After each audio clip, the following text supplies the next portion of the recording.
it's estimated that 30 million people in the country have it. So that's 20 million female and 10% and 10 million male, and 33 to 50% who report having an eating disorder also have a mood disorder such as depression and anxiety.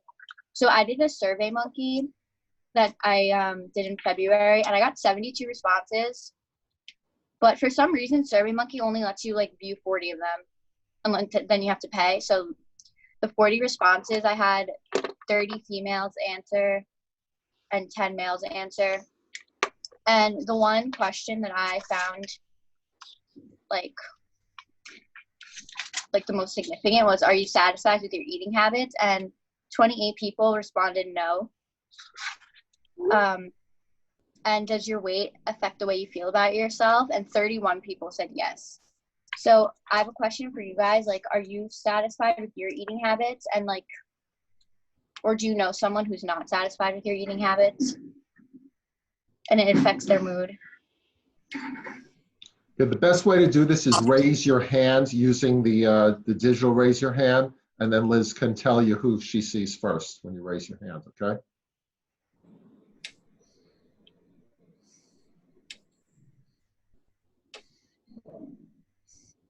Did you find it? It's under reactions to the right. All right, Okay. Wait, what are we reacting to? I'm sorry. Yeah, when Liz asks a question, there's a reaction button on the lower right. So if you raise your hand, she'll know you want to respond, and then she'll call you by name, and then you unmute yourself. Okay, go ahead, Lexi. Okay, so you said, like, if we're unsatisfied with our eating habits? Like, to notice, like, are you satisfied with your eating habits, or do you know someone who kind of is, like, very worried about their eating habits, but not necessarily an eating disorder? Okay, so, like, for me personally, I feel like I can always eat healthier, especially if, like, you're trying to lose weight. I'm always like, oh, maybe I shouldn't have had that 2 brownies or something like that. But, like, I do know someone who's, like, a lot more, like, OCD about it. Like, she'll eat something and then she'll actually feel bad and, like, be like, I have to go to the gym now.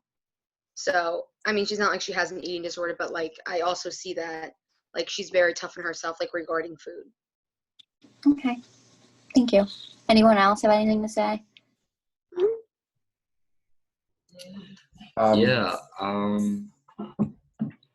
have like a friend at school that has like a problem with her eating habits. Like, she feels self-conscious when she doesn't need to, and we try to like help support her, but sometimes she just doesn't want to have meals, or she chooses to skip meals because she feels like she has to, and it's honestly really sad to see. But I would say that my eating habits personally, at least when I was going to school, were pretty good because I was on a schedule. But now that we're all quarantined, I've like haven't been eating as well, and it's made me feel bad about myself a little bit, but it hasn't changed my habits when I eat. Okay. Anyone else? Lane? Yeah, I think Lisa, and I agree with Tony here, is because we're all off schedule and we're all under stress. And I don't like when I stress eat.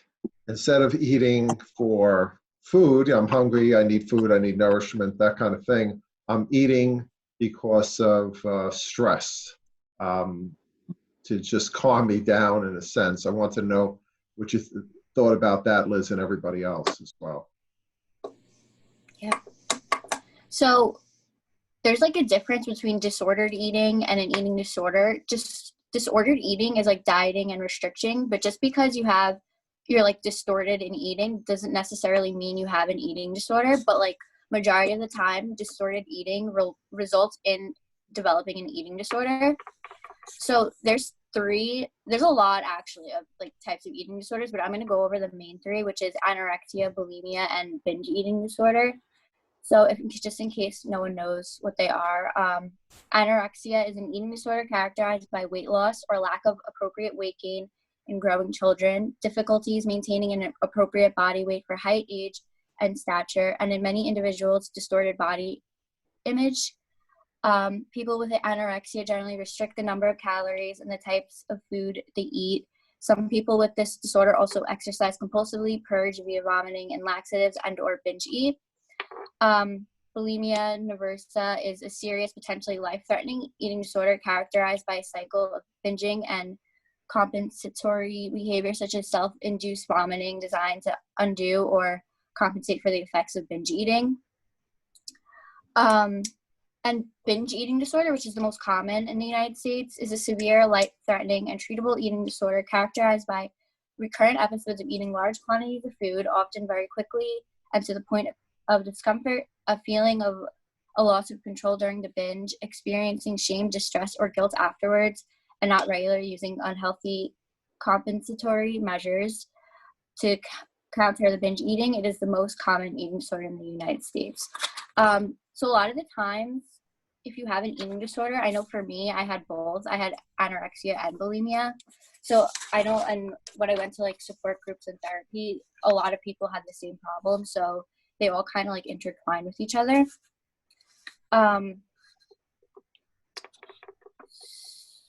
So I have like warning signs for each of the eating disorders. So here's some for anorexia. So there's dramatic weight loss, dresses in layers to hide weight loss or stay calm, preoccupied with weight, food, calories, background, and dieting, refuses to eat certain foods, makes frequent comments about feeling fat. So the warning signs of bulimia is just in general, behaviors and attitudes indicate weight loss, dieting, and control of food. Evidence of binge eating, including disappearance of large amounts of food in a short period of time or lots of empty wrappers and containers indicating consumption of large amounts of food. Evidence of purging behaviors, including frequent trips to the bathroom after meals, signs and or smells of vomiting, presence of wrappers or packages of laxatives in the bathroom. And then the warning signs of binge eating disorder is evidence include disappearance of large amounts of food in a short period of time or lots of empty wrappers and containers, like bulimia, appears uncomfortable eating around others, fear of eating in public or with others, steals or hoards food in strange places, and so on. So my next question is, like, have you ever noticed a friend do some of the things that I mentioned? Friend or anyone that you know? Again, raise your hands digitally. I'll start it. When I was a practicing attorney, I had a secretary who was very tall, very thin, and she would bring in, sneak in, tasty cakes. I mean, by the dozens. I mean, she'd just bring them in, and we weren't looking. She would eat them, and we found all the wrappers in her garbage to go, where are all these things coming from?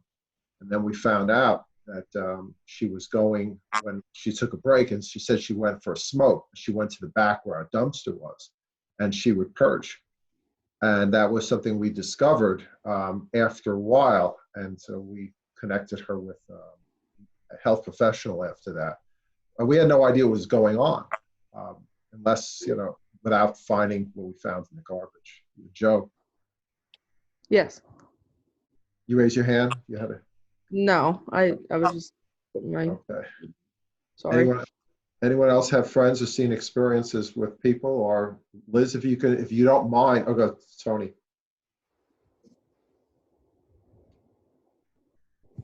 Tony, your What do you hand is mean? up? Yeah. No, my hand was up a while ago. Oh, okay.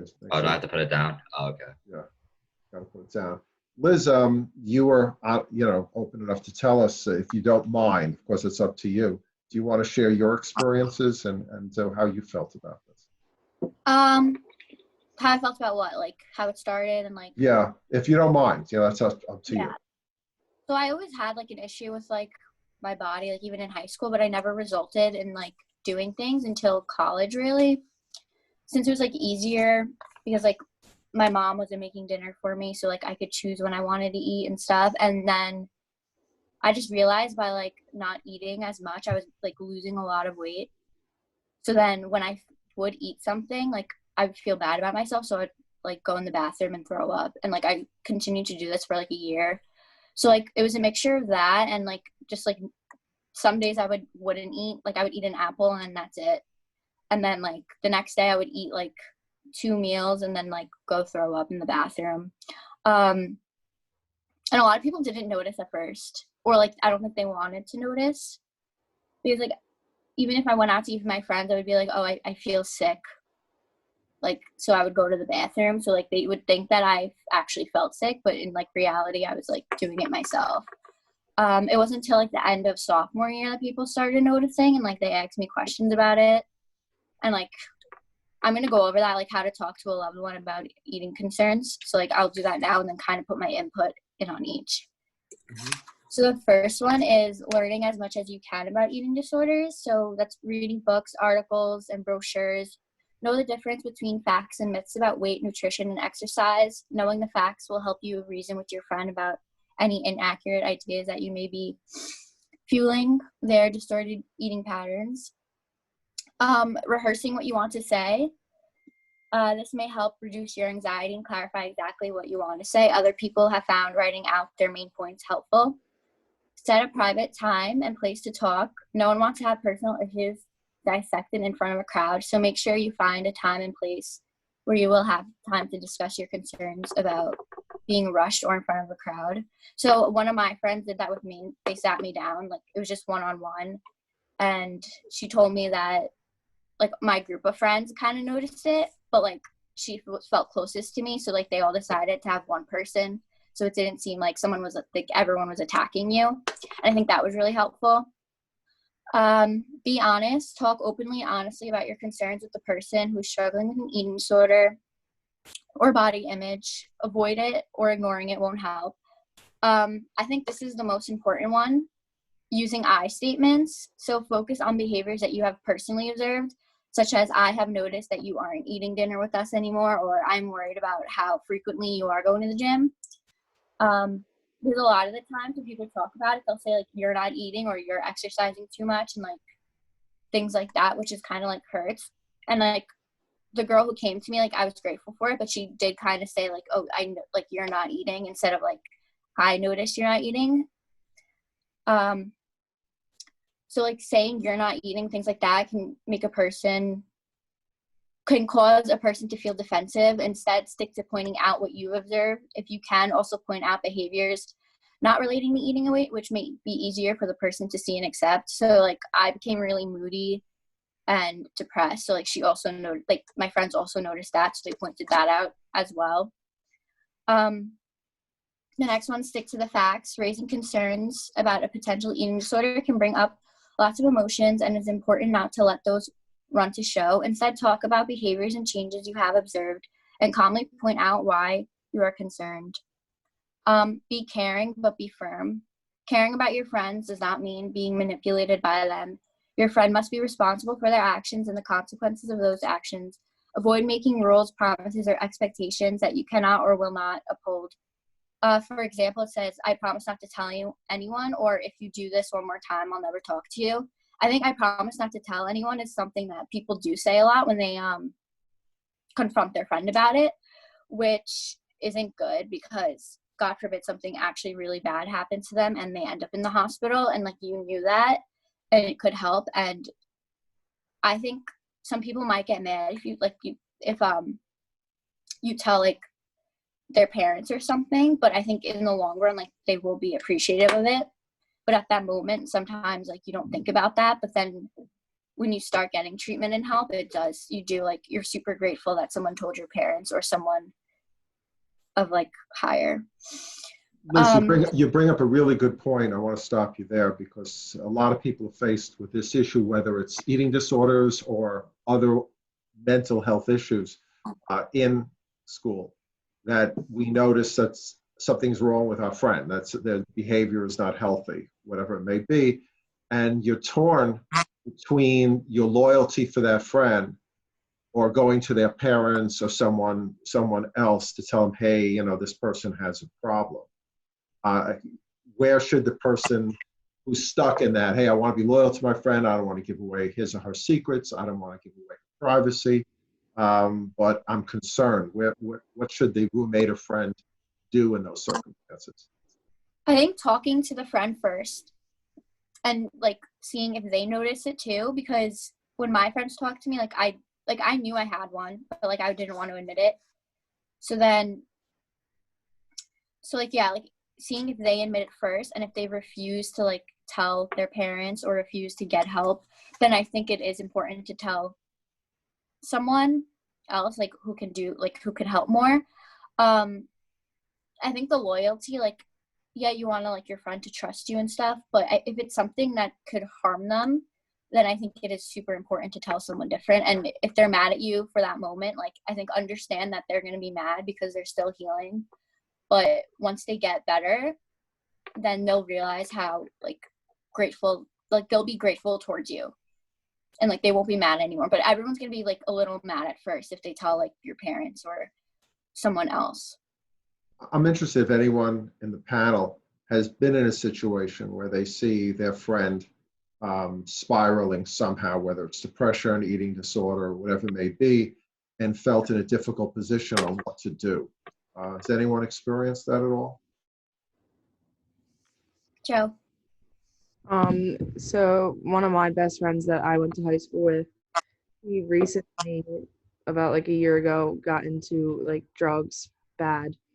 And my mom is friends with her mom. And we're all like close and stuff. And my mom suggested that I tell her mom about the drug use. And I resulted to talking to her and asking her like how she felt and if she was okay and if she needed help. And she said that she'd stopped and it never really got further than that, but I was on the verge of going to her parents. Imagine, Joe, you probably felt very conflicted in that. Yeah, I was. If she didn't tell me she stopped, then I was probably gonna go to her parents.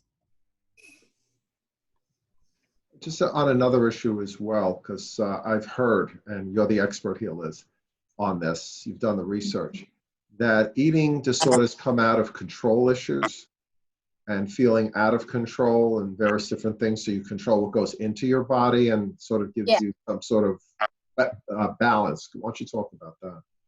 Yeah, so a lot of the times it is control issues. So it's like if you can't control things happening around you in your life, but you can control your eating. So you can control when you throw up, how you do it, what you eat, what you consume. And like for me, I felt like that was the only thing I could control in my life.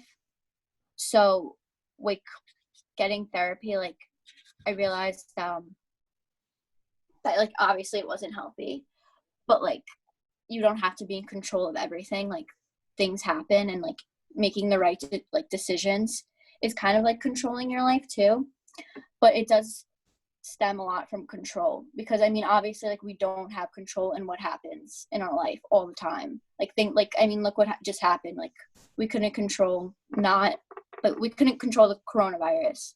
Mm-hmm. So like a lot of the times like people just use food as a source of controlling like what's going on in their life, especially if they already have like mood disorders like depression or anxiety. This adds on to it.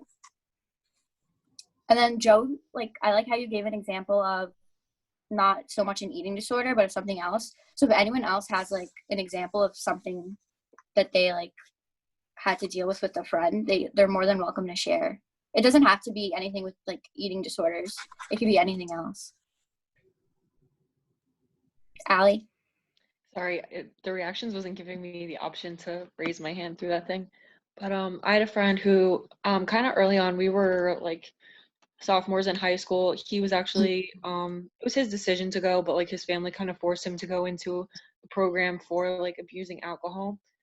I think we all started to notice like kind of like early on, like it wasn't just like sneaking drinking like when our parents were gone for the weekend, like how like you did in high school. It was like that's how he would like end every day, and like he couldn't get through the day if he didn't have like at least like one thing to drink, and like he always would take it too far to the point where like he's bigger than me now even. Like I would have to like help carry him places, like I would have to come find him because he's like passed out drunk somewhere and stuff. And like I had obviously like tried talking to him, and like he knew it, he just didn't want to do anything about it because it was like something that was helping him like cope with like his home life. And one thing I didn't agree with, which I was completely left out of, was like his good family friends just like had an intervention one day. Didn't warn like any of his other friends. It was just like that family. And like they went to his family without telling any of us, like our other friends. And I think that it kind of, I get that an intervention is supposed to be an ambush, but like we agreed that we would all like sit him down, like kind of how you mentioned, and just like talk to him. And I don't know if they'd start to do it if they had the chance, but I think that they kind of just like all threw things at him. And I don't think it helped for a while because it kind of made his behavior after that like spike instead of like decline. Yeah, that could definitely happen when you like someone ambushed. Mm-hmm. They might start doing it more and more. And then they were just like, you're going to this inpatient thing, like whether you like it or not. So like make up your mind about it type of thing. And like he eventually like broke down and like realized like this is bad, but I think it definitely made it worse before it made it better. I just didn't agree. I just remember being really mad at the time because I was like, that's not the right way to handle that. But yeah. Thank you for sharing. Mm-hmm. I think when we're talking about like talking to people, because I knew somebody, family member some time ago, who was dieting and getting very thin, very thin. And we would say to that person, "You're very thin. You don't look good." And the response would be, "No, I'm not." And that was hard for us to understand because, you know, in reality, you saw the person was very thin. What is going on there in that disconnect? With you saying But the person goes, "No, I'm not thin. I'm fat. I don't understand what you're saying. I'm not thin at all." body dysmorphia disorder. So that's pretty much where everything stems from, all these eating disorders. So like the same with me. Everyone was telling me like, "Oh my God, I'm so skinny." But like I didn't think I was skinny. Like I needed to lose more and more weight. And also saying like someone's so skinny, it kind of makes you need to like keep up with how you look. So like I lost a lot. Like I lost like 35 pounds in like the span of a year. So when everyone started telling me like, "Oh, like you look good, like what are you doing?" Like I didn't know what to say. And like I kind of was like, well, now that everyone notices I lose weight, everyone's gonna notice if I gain weight back. So I needed to like keep it like the same. That's interesting. And let me ask you this, because you mentioned something very interesting, because they're noticing you. So they're noticing you for being skinny. So they're going to notice you if you gain, which would be negative, but they're giving you attention because you're losing weight. So maybe you'll continue to lose weight because you're getting attention.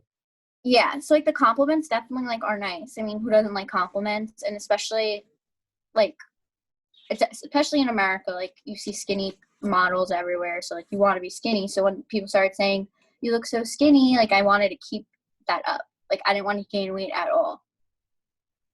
But like if I noticed like a slight difference in like the way my body looked, like I would like freak out and like do things more just to maintain like the weight that I had. Like I think I was like 90 pounds at one point sophomore year of college, which is like not healthy at all.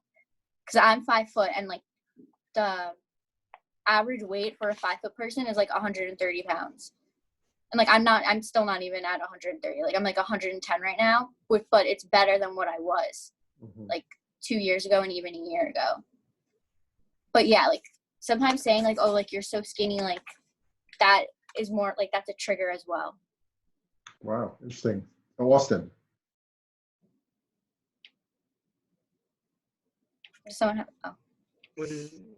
When you were talking about like your family member and you were like, "Oh, like you're too skinny, you don't look good," I feel like that's a bad way of like presenting body image to people.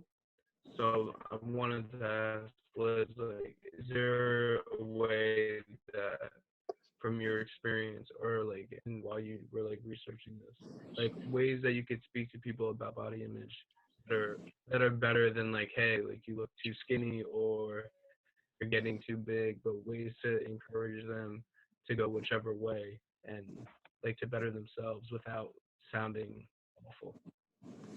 So like it's going back to like using I statements, to saying like I noticed this instead of saying like, "Oh, like you're too skinny," or like, "Oh, you're gaining like weight, it's instead of saying like, you say like, I noticed that you got skinny in like a short amount of time, or like, I noticed that you've been like kind of binging a lot, like is there something going on? So it's always using the I statements instead of saying you or like your, because it's kind of pointing the blame on them, which makes them feel like worse, if that answers your question. So there's a few more of like how to talk to a loved one. It's removing the stigma. Remind your loved one that there's no shame in admitting your struggle with an eating disorder or other mental health issue. Many people will be diagnosed with these issues during their lifetimes, and many will recover. That was a big thing with me, the stigma, because for a while I didn't talk about it at all. But then like I kind of wanted people to know about it, because if I did gain a little weight, like I wanted them to know, well, I'm gaining weight to be healthy again, not be, like, because I'm like, I don't want to say like getting fat, but like, because like I'm gaining weight because I need to gain weight, and like it'll help with my health. So that's why I like became open more about talking about it, and like I'm not ashamed of it, because you'd be surprised how many people do struggle with this. Avoid overly simplistic solutions. Being told just stop or just eat isn't helpful. It can leave the sufferer feeling frustrated, defensive, and misunderstood. That's a big one too, because like people always would say to me like, why don't you just eat? Because I don't want to, like, so I got really upset when people would say that to me. So this one's more for like you, like be prepared for negative reactions. Some eating disorders sufferers are glad that someone has noticed that they are struggling. Others respond differently. Some may become angry and hostile, insisting that you are the one with the problem. Others may brush off your concerns or minimize potential dangers. Both of these responses are normal. Reiterate your concerns, let them know you care, and leave the conversation open.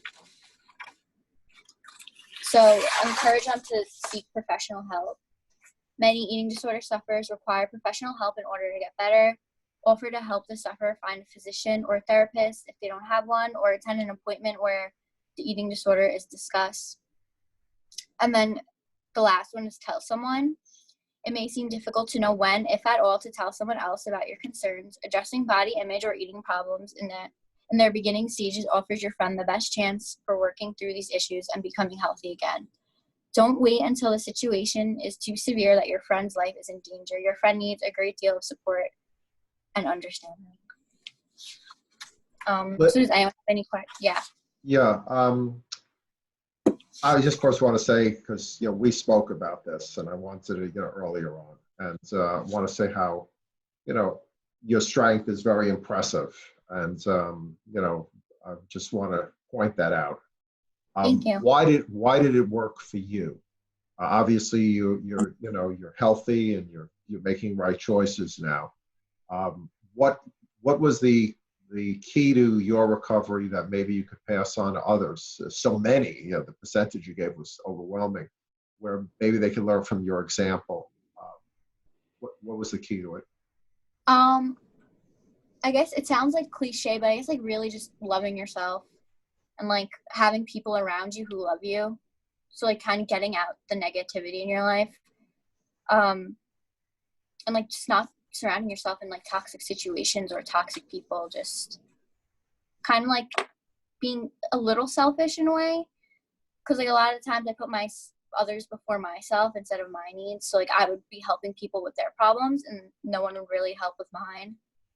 But then like I found people who do, like, it works both ways. Like I help them, they help me. So kind of just being around positivity and like loving myself and like knowing that there's people who do love me. Like that was a big like help in my like recovery. Tony? Yeah, and I wouldn't say that you're being selfish by being healthier and giving yourself a better environment for yourself. Like that's the right thing to do for you to be healthy and live a good life. So Thanks. Austin? Have any questions? Yeah, Austin's got a question. I don't.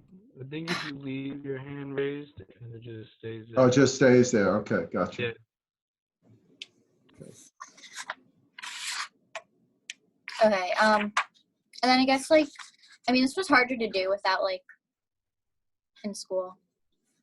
So I guess the last thing I'll say is like, so an eating disorder doesn't really like ever go away. You always kind of have it in the back of your mind, especially in certain situations. So when I'm feeling like, since I struggled with depression as well, if I'm feeling more depressed, I have like more of the urge to like not eat certain things or like kind of like take control like by purging. But then I always remind myself of like how far I have come, and that like makes me stop. And I know like now a lot of people who are stuck in the house kind of feel that way. Like I know I feel that way. Well, I've like felt that way. Like I'm stuck in the house and like I have nothing to do because like one of my coping mechanisms was like I go to class, so like I keep my mind off of it. I hang around like my friends like on campus, so it's like keeping my mind off of it. But now like there's like really nothing to do, so like I think about it more. But again, like thinking about how far I came kind of like makes me stop do it. And like there's people who are proud of me about how far I came, and like I'm proud of myself, so it makes me like not want to do it. But yeah, that's pretty much it. Cause like I didn't get the expert to come. Well, I think you did a pretty good job of being the expert, Liz. Thank you. I really do. And I want to thank you for your frankness and openness. And I think I recorded this, and I'm going to send it to you to get your permission to use it. But I would like to post this after I get your permission, because I think people watching somebody like you talk so honestly about this and openly, I think it could help people come out. More importantly, also help people deal with others that are in that situation, and how to talk to them and how to approach them, like you gave us a template kind of on how to do it. So I want to personally thank you, because I think you're going to help people who need help. And I'm very proud of how well you've done today, but more Thank importantly, you. how well you've done with this situation. Does anyone have anything? Because I think you all should say something to your classmate, how well she did today. Kate, do you have anything to say? Good job, Liz. I know like it is hard because sometimes like you notice it after the fact. Like my best friend from high school or like growing up, she had an eating disorder, and like I felt guilty for like not knowing, like not seeing those signs. And like I know Liz, like we lived next door to each other for like a whole year freshman year, and it's like I definitely didn't like pick up on like little things that I probably could have with like the amount of time that like we spent together. So it's like those are always interesting things to like think back on. But I know like we're all happy that like you recovered the way that you did, because like we all love you as like a friend and want Love you to you. be around with all of us. Lexi? Yeah, no, I definitely like we're all proud of you, and like I know how hard that was to go like and say. It's like different like when you're speaking to people and like saying your experience and like holding back your emotions, and I think you handled that really well. And we're all really happy that you're like recovered, and like if you ever feel like you're getting in that dark place again, like we're all here for you. So like never be afraid to reach out. Kyle? Thanks, Lex. Yeah, I would just repeat what they said. I mean, the one thing that really gets me on this is like being able to see the warning signs. Like I think that's really important. And like there's been people around me that have dealt with this stuff, and I've done a poor job, I think, maybe seeing that. Like my best friend in high school, one of my best friends in high school overdosed, and like I dealt with a little bit of guilt, because I hadn't talked to him in a couple of years. So that just hit me like at home a little bit. We do the best we can, Kyle. We do the best. Yeah, but thanks, Liz, I think you did. Thanks. Austin? Elizabeth, I just want to say, like, I appreciate you, like, coming out and telling everybody about this today. Like, this is one of those things that's not very easy to do, but you did it, and you did a really good job. So thank you, and like, I hope that you continue to get better and continue and like really embrace yourself, because like I know that we all enjoy your company. So I hope you enjoy your company as much as we do. Thank you. Tony? Yeah, it was a really good presentation, and honestly, I feel more educated on the topic. One thing I really got out of it is that you should be using I statements when talking to people with these problems. So I'm definitely going to keep that in my mind when I have to deal with these problems in the future. And I hope that your life keeps going as smoothly as it is and that you're very successful. Thank you. Allie?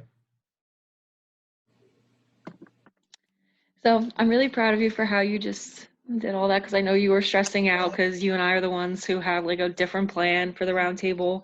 And I know you were stressed about it, but I think you did a really good job. And I think it shows a lot of strength to be able to talk about something, one, like so personal, and like just be able to say like, yep, this was what happened to me, but now you're so much more educated on it. And I think that that's just really, it shows how brave you are, Liz. So I'm proud. Thank you. And Joe, our final word. Oh, best for last. I'm just kidding. I think you did a really good job, and I think it is truly amazing how you've overcome something this hard in your lifetime. Not some people can't do it, some can, and I think it's really amazing how far you've come. And I really like how you talked about how to deal with friends and family and how to talk to their parents if you need to, because I think that's important, because I think some of us will at least once in our lifetime get into that position, maybe. But overall, you did a really good job. Thank you. And I already told you how good you did, Liz. So I'm going to stop recording right now, and thank you very much for an excellent presentation. Thank you.